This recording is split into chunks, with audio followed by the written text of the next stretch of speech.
So a lot has changed technically since Mortal Kombat. So the tech team's been hard at work with an all-new real-time lighting system. They have an all-new character material system, so the characters look really realistic.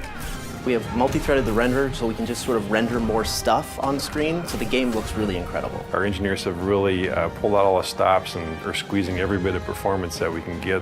In comic books, the characters are very bold and bright and graphic because you're dealing with hand-drawn imagery, whereas in our game we have the ability to render materials and a lot of details. So what we're trying to do is make these characters feel as if they've stepped off the page. You can see the leather and the metal and the rivets and all the things that make their costumes have dimension and weight in the real world.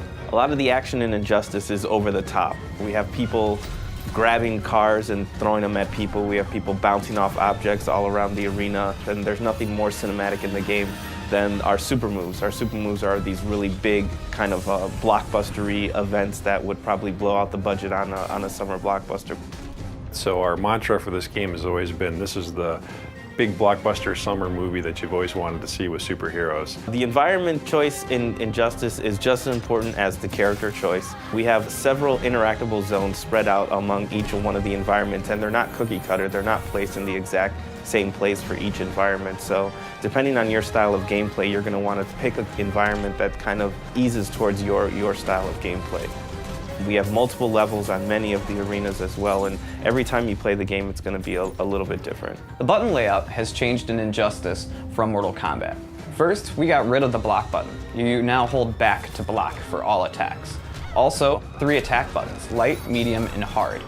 So the additional button we call the character trait button, and that's a specific attack designed to showcase each character. So in the case of Nightwing, he uses the button to switch between his Kali stance using Kali sticks and his staff stance where he uses a staff, and there's completely different attacks.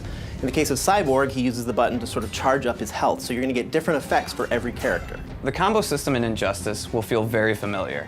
Instead of using a special move to start a combo, you actually will use your special moves to link combos. You can also cancel out of a combo to link into a level transition or into a pop-up.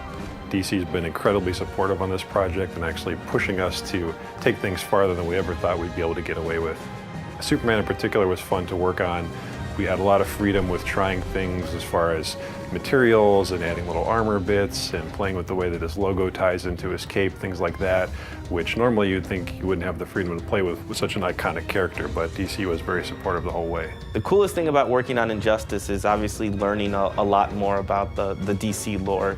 DC has such a wealth of information and such a wealth of knowledge about their characters that it's really fun to kind of pick the brain of working with them and figuring out what would make their characters fit in kind of the NetherRealm universe. You know, if Superman had to fight in a hand-to-hand fight, what would he do? What would Catwoman do in that kind of situation? What excites me about working on Injustice is we get to play with superheroes. We get to make Superman, Batman, The Flash, Harley Quinn, characters that we've seen in cartoons and grown up with our entire lives. So to put fighting styles to each one of those characters and special moves has been really a privilege. Working on Injustice has been very exciting.